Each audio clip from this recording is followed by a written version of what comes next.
मैं प्रशांत राव आज आर्थिक वनस्पति विज्ञान के तहत ज़िया मेज़ यानी मक्का के बारे में चर्चा करूँगा। नाम इसका ज़िया मेज़ बॉटनिकल नेम है, कुल इसका पोएसी है, उपकुल इसका मेइडी है।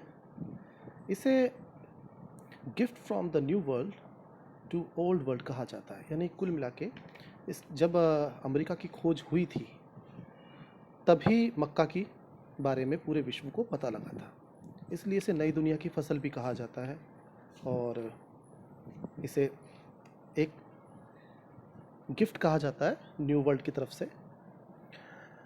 जैसा कि आपने जान ही चुके होंगे, इसकी उत्पत्ति केंद्र डेफिनेटली न्यू वर्ल्ड क्रॉप है तो नॉर्थ अमेरिका, स्पेशली मैक्सिको जो है वो है।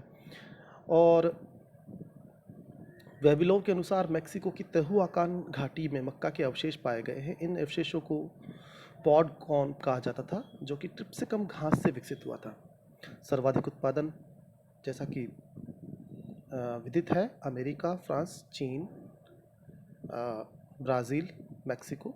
भारत में भी मक्का काफ़ी जगह उत्पादित होता है, जिनमें बिहार, यूपी, कर्नाटक, राजस्थान में चित्तौड़, राजसमंद और भीलवाड़ा जो केंद्र है वो मक्का के बहुत बड़े केंद्र हैं।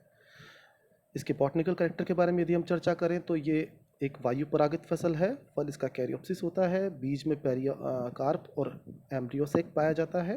कार्बोहाइड्रेट बहुत ज़्यादा होता है, 76%, प्रोटीन 5 to 11% होता है और कुछ एलिमेंट्स भी पाए जाते हैं जिनमें आयरन बहुत मुख्य रूप से होता है। मक्का के जो प्रकार हैं वो उनके बारे में चर्चा करें तो ये पॉडकॉर्न या सिंब मक्का के बारे में हम यहाँ पर विशेषतर पढ़ेंगे। यदि हम बात करें इसके हैबिट्स और हैबिटेट के बारे में, आवास के बारे में बात करें तो पोएसी कुल की घास है, एक वर्षीय है। इसकी पर्व संधि से अनेक अविस्तंभ जड़ें निकलती हैं जो मृदा में प्रवेश कर शाखित हो जाती हैं। तना ऊर्ध्व है, बेलनाकार है, पर्व संधियों में बटा होता है। पर्व इसका ठोस होता है, ये एक स्पेशल करैक्टर भी है इसका, क्योंकि ज़्यादातर पोएसी कुल के जो सदस्य हैं उनका पर्व खोखला होता है।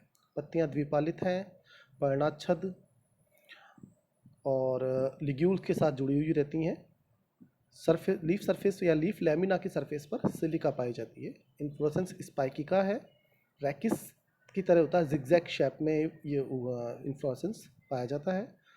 फ्लावर नर व मादा अलग अलग पुष्प या द्विलिंगाश्री या मोनोशीर्ष प्रकार का होता है। यानी इसका मतलब यह है कि पुष्प जो होते हैं वो या एक लिंगी होते हैं, या तो उनमें नर पुष्प होगा या मादा पुष्प होते हैं। पादप के शीर्ष पर नर पुष्प, जबकि मादा पुष्पों का विकास पत्ती के कक्ष में स्थित भुट्टों पर होता है।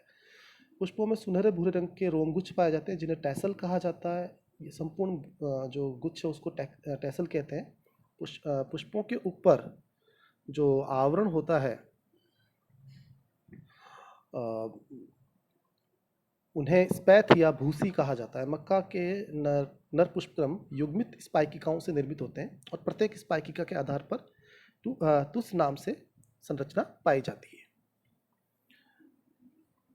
बाकी जो कैरेक्टर्स हैं लगभग गेहूं के समान है, इसलिए इसका ज़्यादा यहाँ डिस्कस करना आवश्यक नहीं है। मेज़ में जंपिंग जीन ट्रांसपोजोन की उपस्थिति को बारबरा मैक्लिंटोक ने सबसे पहले खोजा था और ये बहुत इम्पॉर्टेंट एक जीके के पर्पस से भी एक इम्पॉर्टेंट क्वेश्चन है जो आगे आपके काम आएगा। सर्वाधिक जो दोमट मृदा होती है, आयरन युक्त मृदा होती है, वहाँ ये ग्रो करता है, ठीक। और ये दाना इसका अब हम बात करते हैं सिंब मक्का के बारे में हम बात की। अब हम दूसरी प्रकार की मक्का के बारे में बात करते हैं, बेरिक्यू बिक्टाटा के बारे में बात करते हैं। ये मक्का की सबसे प्राचीन किस्म है। इसका दाना छोटा होता है और स्पेट मोटा होता है और इसका मुख्यतः उपयोग चारे के रूप में ही किया जाता है। फ्लिंट कॉर्न के बारे में हम चर्चा करें, मुझे लगता है कि इसके बारे में हम अगली बार चर्चा करेंगे तो ठीक रहेगा। फ्लिंट कॉर्न के बारे में और इसके स्वीट कॉर्न और इसके अन्य प्रकार हैं जिनके बारे में हम अगले टॉपिक में चर्चा करेंगे।